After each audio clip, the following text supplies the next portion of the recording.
નમસ્કાર વિદ્યાર્થી મિત્રો, જય સોમનાથ. H2 સાયન્સ લાઈવ ચેનલની અંદર આપનું હાર્દિક સ્વાગત છે. હું ધર્મેશ આપના માટે પાર્ટ 2 નિલંબિત દ્રાવણ ત્યાંથી જે અધૂરું હતું કે આપણે આસપાસના દ્રવ્યો શુદ્ધ છે કે નહીં એ ચેપ્ટરની અંદર જે અધૂરું હતું ત્યાંથી શરૂઆત કરીએ. નિલંબિત દ્રાવણ એ પહેલા આપણે દ્રાવણ વિશે અભ્યાસ કર્યો. દ્રાવણ છે સમાંગ મિશ્રણ જોવા મળે છે, 1 નેનોમીટરથી નાનો વ્યાસ ધરાવે છે. આ બધી બાબતોને આપણે ચર્ચા કરી ગયા. હવે ત્યારબાદ છે નિલંબિત એટલે શું, નિલંબન એટલે શું એની આપણે વાત કરવાની છે. પ્રવૃત્તિ જે આપણે આગળ જોઈ હતી ને એની અંદર જે સી આપણે લીધેલું હતું એની અંદર સી ગ્રુપને જે ગ્રુપ સી હતું એને આપણે શું આપ્યું હતું, ચોકનો ભૂક્કો અથવા તો ઘઉંનો લોટ. આ જે લીધેલું હતું એના આધારિત આપણે એમાં જોયું હતું કે કણોને આપણે નરી આંખે જોઈ શકતા હતા. તો આ પ્રકારના જે કણ છે એને આપણે શું કહીએ તો કે એ વિષમાંગ મિશ્રણ તરીકે તો ઓળખાશે, પણ નિલંબન દ્રાવણ તરીકે પણ તેને આપણે ઓળખીએ છીએ. હવે તમને સમજાવી દઉં કે એને કઈ રીતના આપણે ઓળખીશું. તો એ કણો છે તો ઓગળતા નથી, તમે જોઈ શકશો એની અંદર, અને સમાન રીતના તે માધ્યમમાં જે ફેલાયેલા પણ જોવા મળતા નથી, એટલે નિલંબિત રહે છે, ઓગળતા નથી. નિલંબિત કણોને તમે નરી આંખે જોઈ શકો છો. અને નિલંબનના ગુણધર્મો છે એની આપણે ચર્ચા કરીએ તો એક તો એ વિષમાંગ મિશ્રણ છે. વિષમાંગ મિશ્રણ જોવા મળે, નરી આંખે આપણે જોઈ શકતા નથી, એટલે કે આપણે જે આંખ વડે આપણે જોઈએ છીએ એના વડે આપણે જોઈ શકીએ છીએ, અને જોઈ શકતા નથી નહીં પણ જોઈ શકીએ છીએ, આંખ વડે જોઈ શકાય છે વિષમાંગ મિશ્રણને. પછી નિલંબિત કણો છે એ પ્રકાશનું શું કરે છે, પ્રકીર્ણન કરે છે. જો પ્રકાશનું પ્રકીર્ણન પાછું સમજાવી દો, ન ખબર પડી હોય તો કોઈ પણ દ્રાવણ છે એ માનો કે બીકરની અંદર ભરી લેવામાં આવે અને એમાંથી કોઈ એક માનો કે લેઝર લાઇટનો ઉપયોગ કરીને પણ તમે શું કરો કે લાઇટ વડે પ્રકાશ આપાત કરો, અને જો આ પ્રકાશ છે એ આ દ્રાવણમાં રહેલા કણોમાં જો ભટકાય અને તે કણોમાં ભટકાય અને આડા અવળો ફેલાઈ જાય, એટલે કે એ પ્રકાશનો માર્ગ તમે જો ચોકસાઈ પૂર્વક જોઈ શકો, આ રીતના તે ફેલાયેલો જોવા મળશે, એના પટ્ટો એની અંદર જોવા મળશે. તો આ પ્રકારનું દ્રાવણ છે પ્રકાશનું શું કરે, પ્રકીર્ણન કર્યું એમ કહેવાય.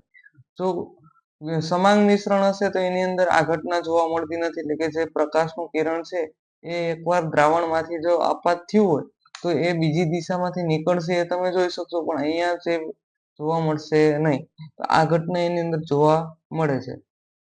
જો નિલંબિત કણો છે એને ખલેલ પહોંચાડ્યા વગર મૂકી દેવામાં આવે તો તે પાત્રના શું કરે છે, તળિયે બેસી જાય છે, એટલે તે અસ્થાયી દ્રાવણ પણ ઓળખવામાં આવે. ઓલું સમાંગ મિશ્રણ દ્રાવણ હતું એ શું હતું, સમાંગ મિશ્રણ હતું અને સ્થાયી દ્રાવણ હતું. અહીંયા છે નિલંબિત દ્રાવણ છે એ અસ્થાયી તમને જોવા મળે છે. ગાળણની પ્રક્રિયા દ્વારા નિલંબિત કણોને આપણે શું કરે, અલગ કરી શકીએ છીએ.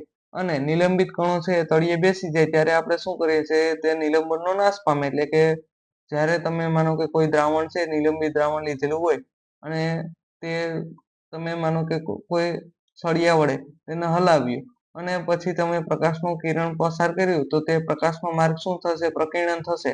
પણ જો એ જ બીકરને થોડીક વાર માટે તમે એ જે દ્રાવણ છે એને તળિયે બેસવા દો, એટલે કે જે ઘટક કણો છે એ તળિયે બેસી જાય અને પછી જે પ્રવાહી છે એ ઉપર તરલમાં જોવા મળે, અને જો પ્રકાશનું કિરણ આપાત થાય તો આને તે છે એ પ્રકીર્ણન થતું જોવા મળશે નહીં, અને તેના કારણે નિલંબનનો પણ શું થશે, એટલે કે ખલેલ પહોંચાડ્યા વગર એને જો એમને રહેવા દીધું તો નિલંબન પણ શું કરશે, નાશ પામશે. એટલે કે નિલંબિત દ્રાવણ તે રહેશે નહીં. આ છે તમારે અહીંયા જો દ્રાવણની વાત કરી હતી, આ છે દ્રાવણની વાત કરેલી છે. ત્યારબાદ નિલંબિત દ્રાવણ છે એ નેક્સ્ટ વિડીયોની નેક્સ્ટ પાર્ટ અહીંયા જોવા મળે તમને પીપીટીની સ્લાઇડ ઉપર, કે નિલંબિત દ્રાવણ છે એ અસ્થાયી દ્રાવણ છે અને તે વિષમાંગ મિશ્રણ છે.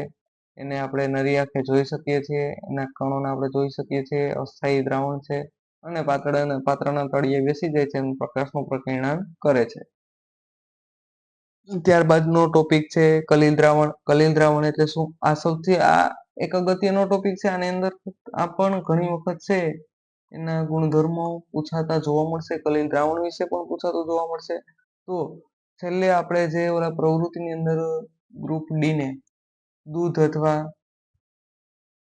દૂધ અને શાહી આપેલી હતી, એ અહીંયા ખૂબ ઉપયોગી જોવા મળશે કે આ દ્રાવણની અંદર તમને એના દ્વારા તમને ખબર પડશે કે કલિલ દ્રાવણ કોને કહેવાય. કારણ કે તમે શાહીના ટીપાને અથવા દૂધને પાણીની અંદર ભેળવી દો અને પછી જો લાઇટનો પ્રકાશ તમે પસાર કરશો એટલે પ્રકાશનું પ્રકીર્ણન તો થશે. પ્રકાશનું પ્રકીર્ણન તમને થતું જોવા મળશે. એટલે આ એક દ્રાવણની ગુણધર્મ આપણે લઈ શકો કે પ્રકાશનું પ્રકીર્ણન અહીંયા તમને જોવા મળે છે.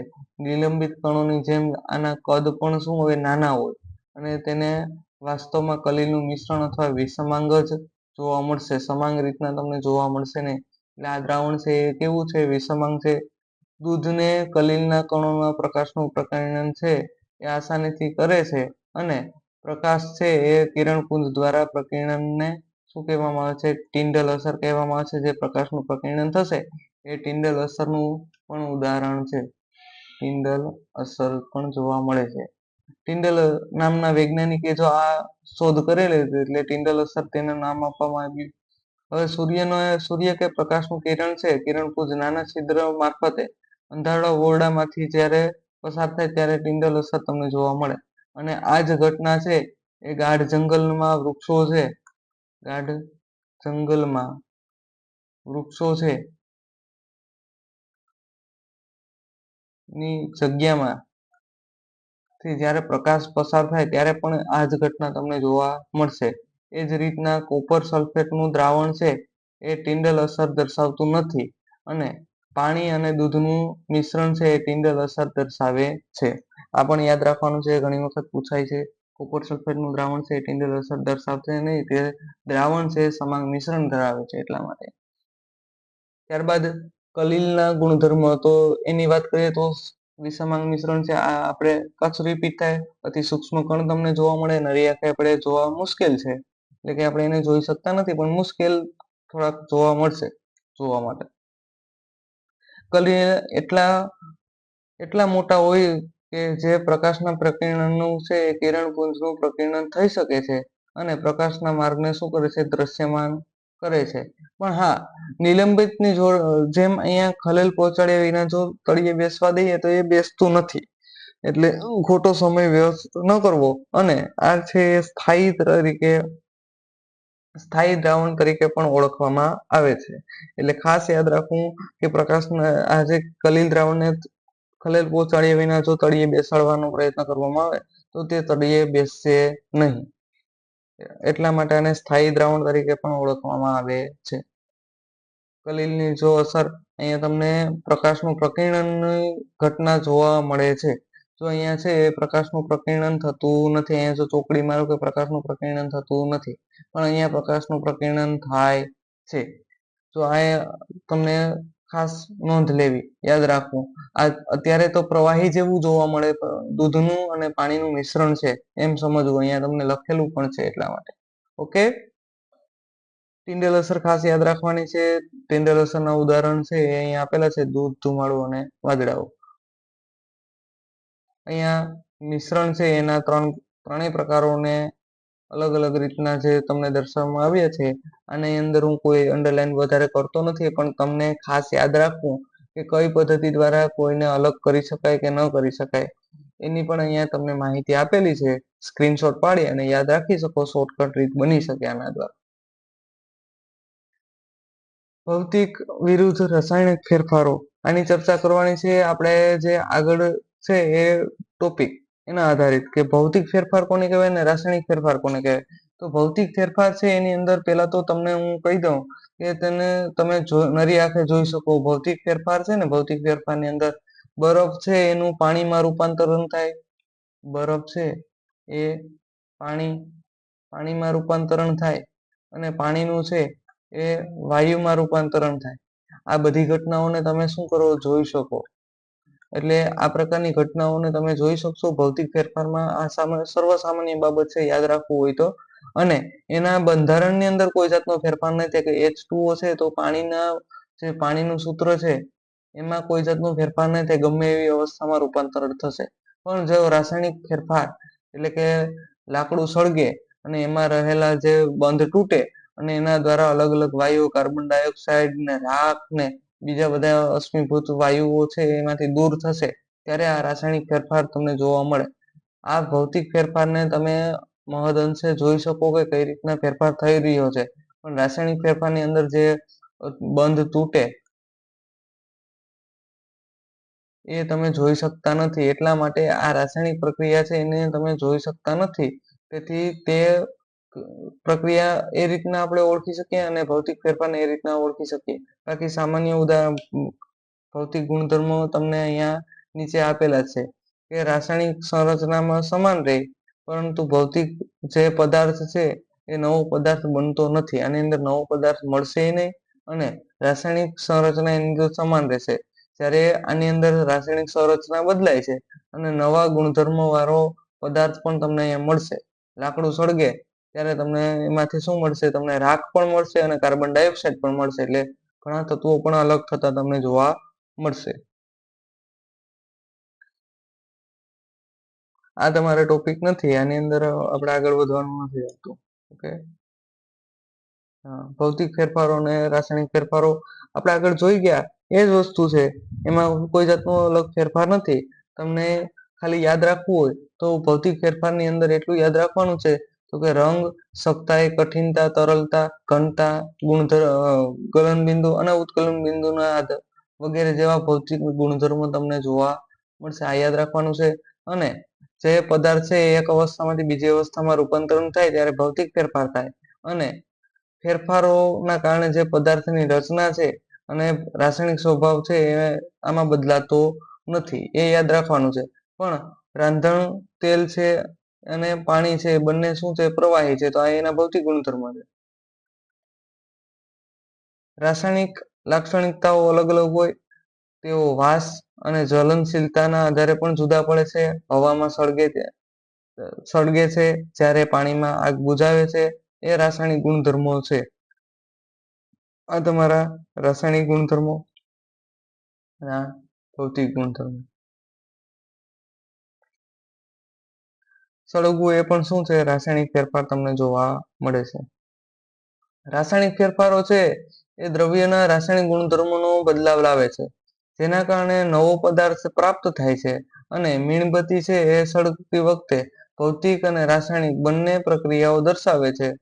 શુદ્ધ પદાર્થો છે એ શુદ્ધ પદાર્થોના પ્રકાર એ રાસાયણિક બંધારણના આધારે પદાર્થોને તત્વો અને સંયોજનોમાં વર્ગીકૃત કરવામાં આવે છે. ખાસ આ બધી વસ્તુ યાદ રાખવાની છે કે રાસાયણિક ગુણધર્મો છે એમાંથી નવો પદાર્થ પ્રાપ્ત થાય અને શુદ્ધ પદાર્થો છે એની અંદર રાસાયણિક બંધારણ અને પદાર્થોના તત્વો અને સંયોજનોમાં પણ આપણે એને વર્ગીકૃત કરી શકીએ છીએ. શુદ્ધ પદાર્થોની અહીંયા વાત કરેલી છે. રોબર્ટ બોyle છે એમણે તત્વનો સૌપ્રથમ શોધ કરેલી છે. પછી એટોની લોરેન્ટ લેવોઇઝર છે એ તત્વ અને દ્રવ્યના મૂળભૂત સ્વરૂપોને રાસાયણિક પ્રક્રિયાઓ દ્વારા શું કર્યું છે? સરળ પદાર્થોમાં વિભાજિત કરી શકતું નથી એ પણ દર્શાવેલું છે. હાલ 100 થી વધુ પણ તત્વો અને એમાં પણ 92 કુદરતી તત્વો છે. મોટા ભાગના ઘન અને 11 વાયુઓ છે અને પારો અને બ્રોમિન જેવા પ્રવાહી પણ અહીંયા તમને ધાતુઓ તરીકે ઓળખવામાં આવે છે. આ બધી વસ્તુ પાસે આપણે આગળ પણ જોવાની છે. અહીંયા તમને આપેલી જ છે. આ એ જનરેટિવ આખી પીપીટી છે આગળની. અત્યારે ફોટા તમે જોવ છો એ. તો તત્વની વર્ગીકરણની વાત કરીએ તો ધાતુઓ, અધાતુઓ અને અર્ધધાતુઓ 3 પ્રકારના ગુણધર્મો ધરાવતા તત્વો તમને જોવા મળશે. એમાં ધાતુઓ છે એની અંદર તમે જોશો તો તે ચળકાટ ધરાવે, ચમક ધરાવે. પછી તે ઉષ્મા અને વિદ્યુતના સુવાહક છે. તણાવપણું અને ટીપાવપણુંનો પણ ગુણધર્મ તમને જોવા મળશે. એ ભૌતિક ગુણધર્મોને આધારે પણ અહીંયા આપણે તેને અલગ અત્યારે પાડીએ છીએ. ત્યારબાદ અધાતુઓની વાત કરીએ તો એ છે વિવિધ રંગોના જોવા મળે. પછી ઉષ્મા અને વિદ્યુતના મંદવાહક હોય એટલે કે થોડું ઘણું વહન તત્વ કરી રહ્યા હોય. પછી ચળકાટ કે તણાવપણા વાળા એટલે કે ચળકાટ એટલે કે ચમક અથવા તણાવપણાનો ગુણધર્મ તે ધરાવતા નથી. એટલે કે ધાતુઓ છે એના ગુણધર્મને વિરુદ્ધ અધાતુના ગુણધર્મો તમને જોવા મળશે. અહીંયા આમ લખો તો પણ હાલે. ધાતુ છે એ એના જે ગુણધર્મો છે એના તદ્દન ઉલટા તો એ જોવા મળશે. એના ઉદાહરણો ઓક્સિજન ને કાર્બન ડાયોક્સાઇડ છે એ અધાતુઓ છે. આની અંદર અપવાદ પણ જોવા મળશે. એ અપવાદ પણ આપણે આગળ જોવાના છે. ત્યારબાદ અર્ધધાતુઓની વાત કરીએ તો અર્ધધાતુઓમાં ધાતુઓ અને અધાતુઓ વચ્ચેના જે ગુણધર્મો એટલે કે બંનેની વચ્ચે જે ગુણધર્મો ધરાવે એવા ધાતુઓને અર્ધધાતુઓ કહે છે. અને એનું ઉદાહરણ બોરોન છે અને સિલિકોન છે એ અર્ધધાતુ તત્વો છે. તત્વોની આગળ આપણે વાત કરી હતી એ જ અહીંયા આપેલી છે તમારે. તત્વોના ભૌતિક ગુણધર્મો ધાતુઓ અને અધાતુઓ ખાસ યાદ રાખવાનું છે. ચળકાટ ધરાવે છે. ચાંદી જેવો સફેદ છે રંગ ધરાવે અને સોનું છે એ પીળો રંગ પણ ધરાવે છે. ઉષ્માના સુવાહક, વિદ્યુતના સુવાહક, તણાવપણાનો ગુણધર્મ ટીપી શકાય, રણકાર ઉત્પન્ન થાય. સોનું, ચાંદી, કોપર, લોખંડ, સોડિયમ, પોટેશિયમ આ બધી ધાતુઓ છે. મેગ્નેશિયમ છે. આ બધી ધાતુ તત્વો છે. એક જ અપવાદ છે મર્ક્યુરી એકમાત્ર એવી ધાતુ છે કે જે પ્રવાહી સ્વરૂપ ધરાવે છે. બાકી બધા ધન ધરાવે. પછી ગેલિયમ ને સીઝિયમ પણ એવી ધાતુઓ છે કે રૂમ ટેમ્પરેચરે થી થોડુંક વધારે ટેમ્પરેચર હોય ત્યારે તેની અંદર પણ તે પ્રવાહી તત્વ તરીકે જોવા મળશે. અહીંયા તમારું અર્ધધાતુ રંગો ધરાવે, ઉષ્મા અને વિદ્યુતના મંદવાહક, ચળકાટ, તણાવપણું, ટીપાણપણુંના ગુણધર્મો ધરાવતા નથી. Hydrogen, oxygen, iodine, carbon, magnesium, carbon, bromine, chlorine આ બધા છે અધાતુઓ છે. અને અમુક ધાતુઓ અને અધાતુઓ વચ્ચેનો ગુણધર્મ ધરાવે એમાં બોરોન, સિલિકોન, જર્મેનિયમ એ અર્ધધાતુઓ છે. હાલના 100 તત્વો છે એ આપણે આગળ વાત કરી ચૂક્યા છે. મોટા ભાગના ધન સ્વરૂપે હોય પણ ઓરડાના તાપમાને 11 તત્વો વાયુ સ્વરૂપે, ઓરડાના તાપમાને 2 તત્વો છે એ પ્રવાહી સ્વરૂપે બ્રોમિન અને મર્ક્યુરી. ઓરડાના તાપમાનથી થોડા વધારે તાપમાને ગેલિયમ અને સીઝિયમ છે એ ધાતુ પ્રવાહી સ્વરૂપે જોવા મળે. અને સંયોજનોની હવે ત્યારબાદ વાત કરવાની છે. આપણે શેની વાત કરી તો કે ભાઈ તત્વો. તત્વોની બેઝિક માહિતી હતી. હજી 2 ચેપ્ટર છે એની અંદર તત્વો વિશે આપણે વધારે ડિટેલની અંદર અભ્યાસ કરવાનો છે. પછી આપણે આગળ 10માની અંદર પાછા મળીશું. અત્યારે સંયોજનોની વાત કરવાની છે. સંયોજનો 2 કે તેથી વધુ તત્વોના બનેલા પદાર્થો છે કે જે રાસાયણિક રીતે એકબીજા સાથે ચોક્કસ પ્રમાણમાં સંયોજાયેલા જોવા મળે છે. આ તમારો સંયોજનો વાળો ટોપિક હતો છેલ્લો કે સંયોજનો કઈ રીતના જોવા મળશે. સંયોજનો વિશે આપણે વાત કરી ત્યારબાદ છે એ તમારું સ્વાધ્યાય આપેલું છે એ સ્વાધ્યાયની આપણે થોડીક ચર્ચા કરી લઈએ.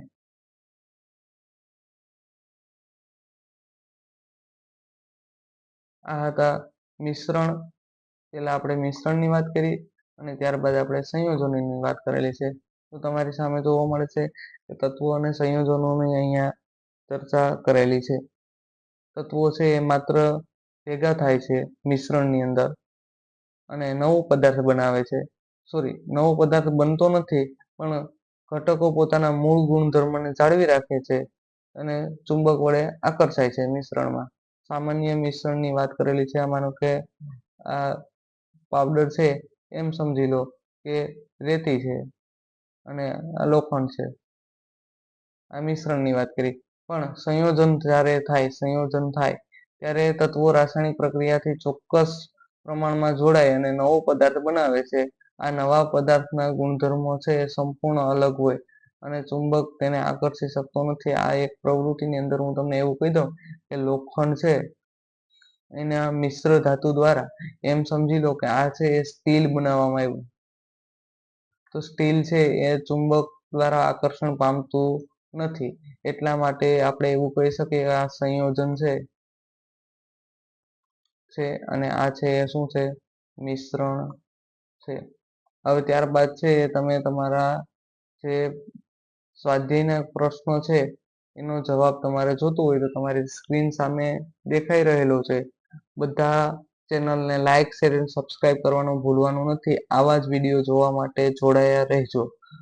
હવે સ્વાધ્યાયના ક્વેશ્ચનના તમે આન્સર આપી શકો છો જેથી તમને ખબર પડે કે આપણે ક્યાંય ભૂલ નથી ને પહેલા તમારે સેલ્ફ સ્ટડી કરવાની છે, સ્વાધ્યાય તમારી રીતે લખવાનું છે અને પછી આમાંથી જોઈને તમારે એના જવાબ સરખાવવાના છે.